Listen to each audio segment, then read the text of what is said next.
ते बनावट आहे. आपल्या तिथे सह्या नाही आहेत, एकही रुपयाची आपण उलाढाल केलेली नाहीये. तुम्हाला कल्पना होती का समता पतसंस्थेमध्ये तुमच्या नावाची खाती कसं माहित झालं? आपल्या मीडियावरती पाहिलं आणि आम्ही आले. अजूनही आम्हाला कोणतीही नोटीस पोहोचलेली नाही. तुम्ही आल्यानंतर जी कागदपत्र पाहिली ती तुमचीच होती का बनावट होती ती? कागदपत्र बनावट, सह्या सुद्धा आपल्या बनावट आहेत. तर पुढचा तपास आपले करतात. तुम्ही कागदपत्र कशासाठी दिले होते? या संदर्भात अगोदर असा गुन्हा दाखल झालाय जाधव त्यांच्यावर, तुम्ही देखील दाखल करणार आहात का गुन्हा या संदर्भात? ते आम्ही तुमचे कागदपत्र त्यांच्याकडे कसे पोहोचले? श्री काळे पालवे, मी प्रतिभा चाकणकर यांची वकील आहे.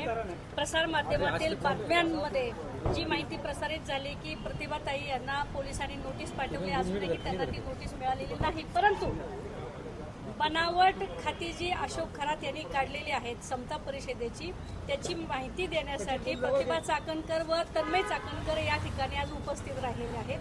त्या ठिकाणी संपूर्ण प्रकरण पाहिल्यानंतर त्यांनी असं सांगितलं की समता पतसंस्थेमध्ये आम्ही कधीही गेलेलो नव्हतो, आमचं त्या ठिकाणी जाण्याचं काहीही कारण नाही. सर्व प्रकरण पाहिल्यानंतर त्या ठिकाणी त्यांचा पत्ता चुकीचा आढळून आला.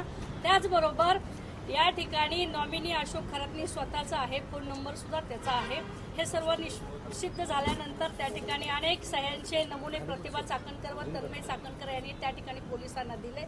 सदरील टायपिंगसाठी या ठिकाणी बराच वेळ लागला आणि हे सर्व खात्रीजमा झाल्यानंतर ते आता बाहेर पडलेले आहेत. पोलिसांना त्या वेळोवेळी सहकार्य करतील आणि तपासामध्ये मदत करतील. पण गुन्हा दाखल करणार आहात का आपण? अजून ह्याच्यामध्ये पोलिसांची इन्क्वायरी चालू आहे आणि त्या संदर्भात वकिलांशी आणि अजून इतर पेपर बघून आम्ही त्या संदर्भात योग्य तो निर्णय घेईल, परंतु याच्यामध्ये काही